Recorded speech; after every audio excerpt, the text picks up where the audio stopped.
Alright, what is up guys, and welcome back to another video. In today's video, I'm going to be showing you guys how to add a webcam on Streamlabs OBS. So someone from Instagram requested this video, so this video is for you. I hope it helps you out a lot. So you're going to want to go ahead and open up and make sure you're on the right scene. So I just made the scene right now for YouTube videos. You want to go to video capture device. Right here, and this right now for YouTube videos. And so you're going to want to go ahead and open up and make sure you're on the right scene. So I just made the scene right now for YouTube videos, and display capture is what's capturing the screen. So you're going to go right here to add a new source. Then you want to go to video capture device.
And click add source.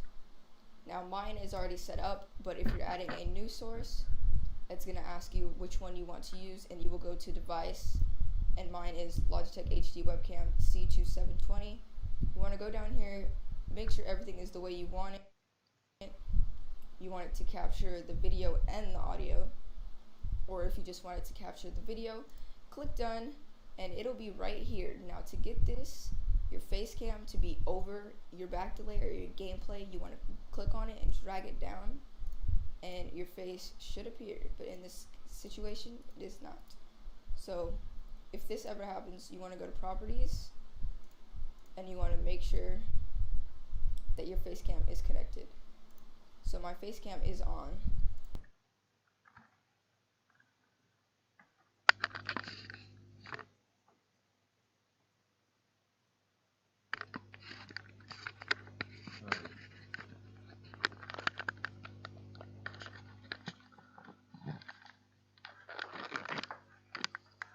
Čini mi se da mi je bilo bolje preko telefona. Definitivno mi je bilo bolje preko telefona.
Alright, what up? This is Rio, and yes, my webcam looks like shit.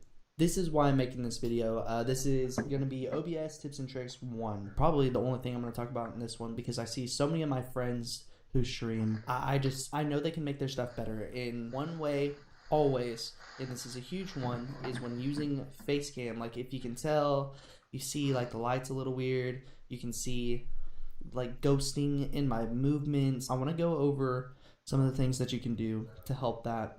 This is typically with Logitech webcams.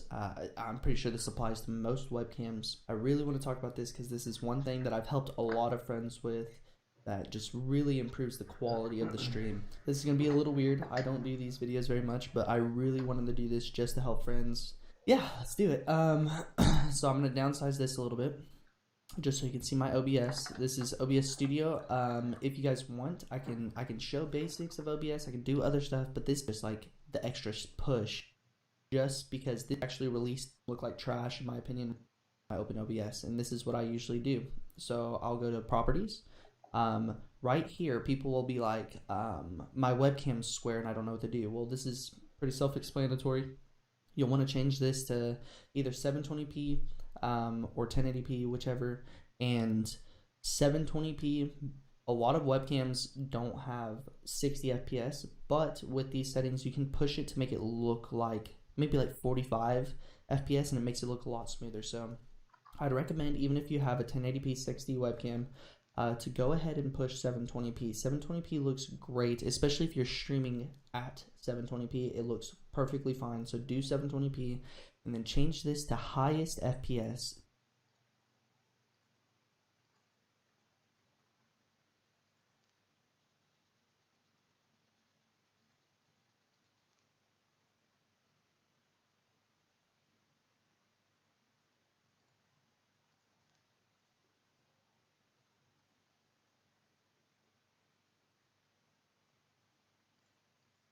Typically it would be like match output or auto select 30 or whatever. Change this to highest. You want the most that you can get out of it. In JPEG is fine. Don't mess with the color space. You'll want that color range partial. Everybody's like, oh, partial, why would I not want full colors? You want partial because whenever you change it to full,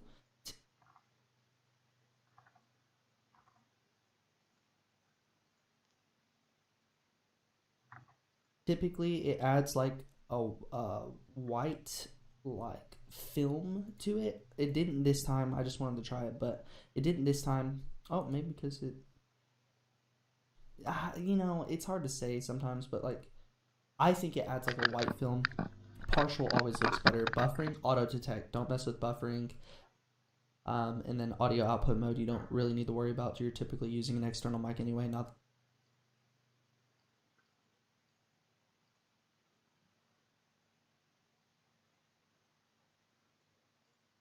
the mic from the cam. Okay, now this is the stuff that is important. Go to config.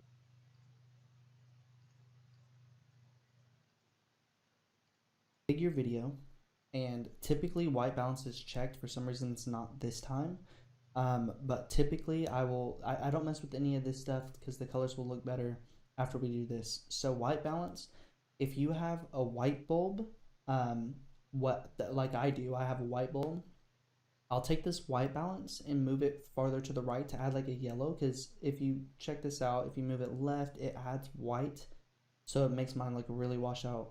If you have a yellow bulb, you'll want to probably take it over this way. It really just depends on your lighting. But I have a white bulb, so I take it this way to add some more like realness in the colors. Yellow it out a little bit, because if not, it's too white. You want this at 60 hertz. Okay, 60 hertz. You don't really need to mess with either the backlight compensation and the gain, because then you're going to come over to, make sure you apply, just in case. Then come over to camera control. So this stuff is pretty important. Focus, I leave auto checked. So the reason why is because I needed to autofocus so that way you can read small text. I don't want to sit here forever. Come on. It's being stupid. But anyway, so autofocus I leave on. It typically works. Exposure. Now this is where you check this out.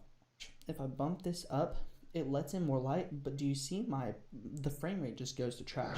Because it's opening your aperture or whatever on the webcam and letting in more light, but it makes it work harder, so it can't do better on the frame rate. So exposure typically starts at 4, and this is checked. Uncheck it.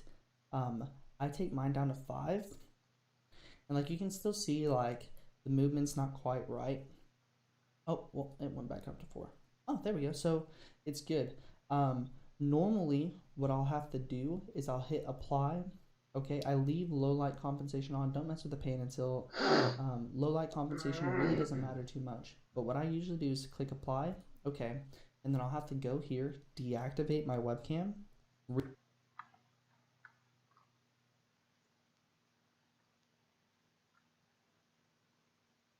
reactivate it, and when I do that, it'll be back on 4 sometimes. So I'll have to come back to camera control.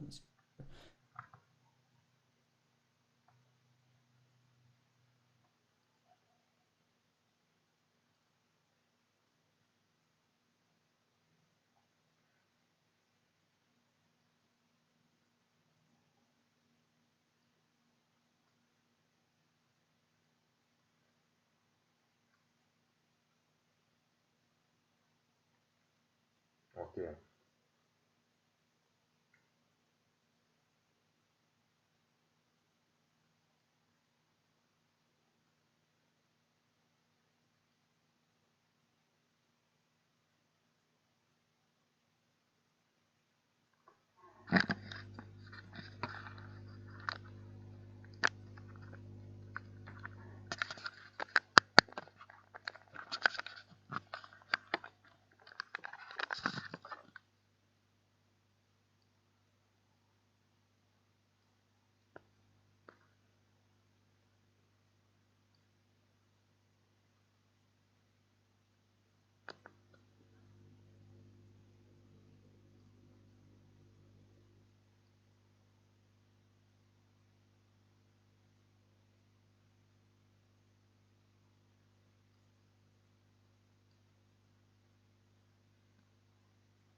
Come back to camera control, the exposure will be like back on 4. So just take it down to 5, or you know, whatever's good for your lighting.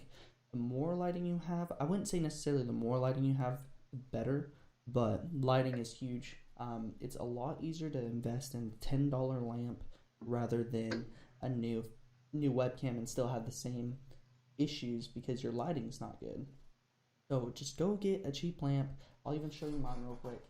Mine's just a white LED bulb over probably 6 feet away, and that's it. I mean, I have my, you know, my LEDs behind me, the color LEDs, but you know, with those off, like, it's all about the front lighting, not the back lighting. You know what I mean? So you need stuff on your face that way your movement and everything is lit up well.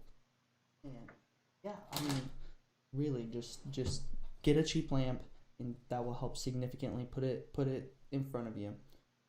Overhead lighting, if it's in front of you, is somewhat okay, but it adds shadows and stuff. You want something that's more in front of you, and you can kind of see the shadows from like my monitor back here behind me and stuff, and over here in the corner. I think that's my, I don't even know what that is. Probably my fan. Yeah, it's my fan right here. Shadows really aren't that big of a deal. They're not paying so much attention to what's behind you. I mean, kind of, but not really. It's your face and stuff you want lit up. These are my settings. Exposure stream, and the beginning part with my, please put it down in the description. I'm really active with it. You can always hit me up on Twitter. I mean, just anything like that. If you have friends that you feel would benefit from this video, please share it